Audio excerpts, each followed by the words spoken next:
Hi all, so we're looking at the Steamrunner bundle, Ship of the Line, which will be released in... When will it be released? I need a date. Oh, here it is. Available October 1st, 2021, at a price of 5,000. This bundle and introductory pricing will be applied until October 8th, 2021 at 35% off. Alright, so yeah. This new Steamrunner skin, T6, designed by E.C. Henry, a very great 3D modeler and YouTuber. I'll share a link in the description below. Anyways, so we're looking at a T6 version of this. It will be available in the Ship of the Line Blockade Runner bundle. As the Blockade Runner bundle, will feature the following: one ship upgrade token, T5U, so you can upgrade your T5 if you want to, that is inside that bundle.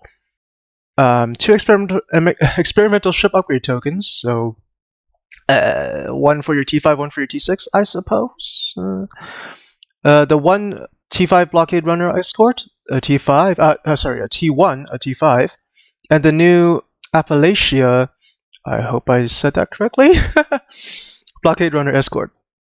And the T6 Appalachia will also be available as a separate purchase in the Zen store, I assume for 3,000 Zen. So the price alone is actually not bad for this kind of bundle. Anyways, moving on. So let's look at the stats and, of course, analyze this.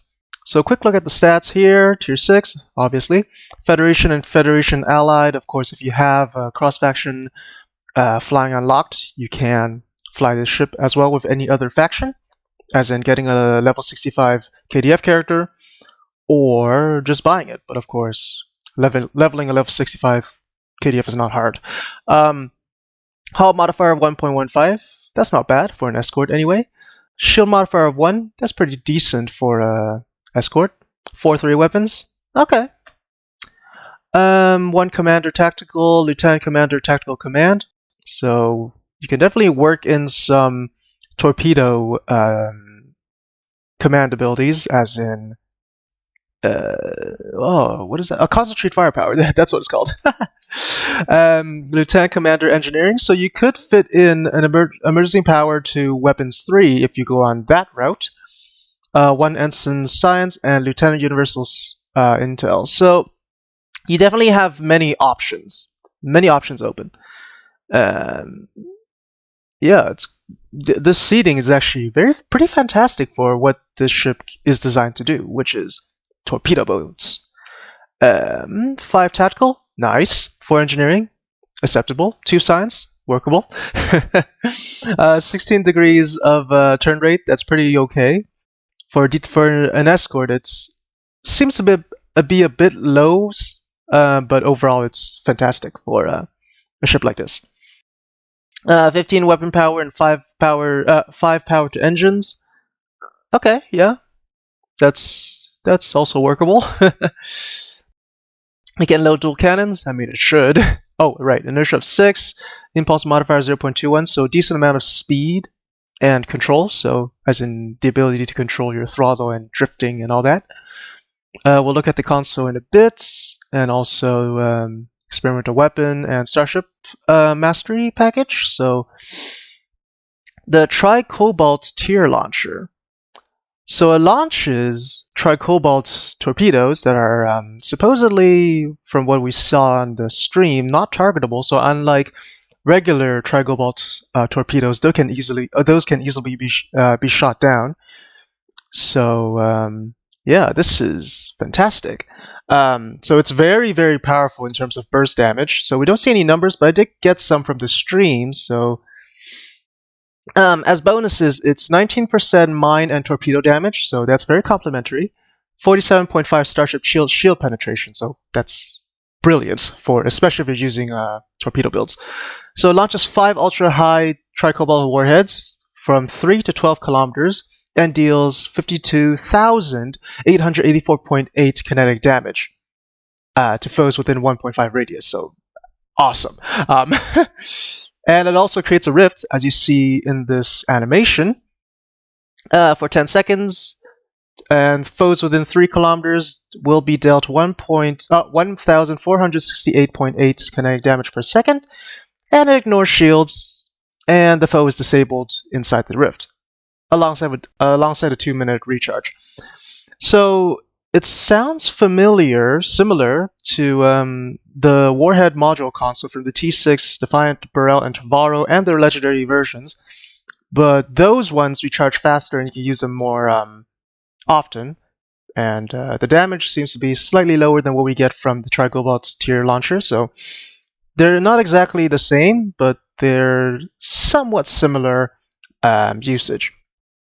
The 12-kilometer range is quite fairly significant, which is not mentioned here, but yeah. So yeah, this is an amazing console. And from what I understand, it's also a reference to an ability in Star Trek Armada, but I might be a little bit too young to know about that. All right, moving on. So the experimental weapon, Hull Spike Battery. So yeah, it shoots off some shrapnel, I guess. So 360-degree firing arc, that's pretty expected for an experimental weapon. No stats here, but the stream says 846.3 kinetic damage, ignoring shields, and 241.8 kinetic damage per second for 15 seconds, also ignoring shields. And there's also that minus 10 weapon power cost, so that means while this weapon might have some usage, it is still indeed inferior to the Soliton Wave Impeller from the T6 Ryzen Corvette, which of course consumes no weapon power. But yeah, again, it might have uses. And finally, the Starship trait Piercing Projectiles. Now we do have stats this time. So when you use a torpedo or mine firing mode, such as Torpedo High Yield, Torpedo Spread, Dispersal Pattern Alpha, Dispersal Pattern Beta, you get 200 plus 200 to Starship hull and shield penetration. So who would not want something like this? This is great especially for torpedoes. So well, you could also use this hull penetration and shield penetration for your other weapons. So this is an amazing, very amazing trait. Dare I say it might actually be a must-have for torpedo builds, or even an energy build that has torpedoes or mines. But yeah, and it says all stats and details are subject to change as always. But yes, this is, if you love torpedo boats and you have a bit to spend, or you want to spend, definitely get this ship if you fly torpedo boats.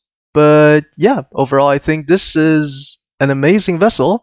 Unfortunately, I don't have the funds to get one of these at the moment, so that might have to wait. I don't know if I'll ever shoot out a review of it, but it's on my radar, definitely.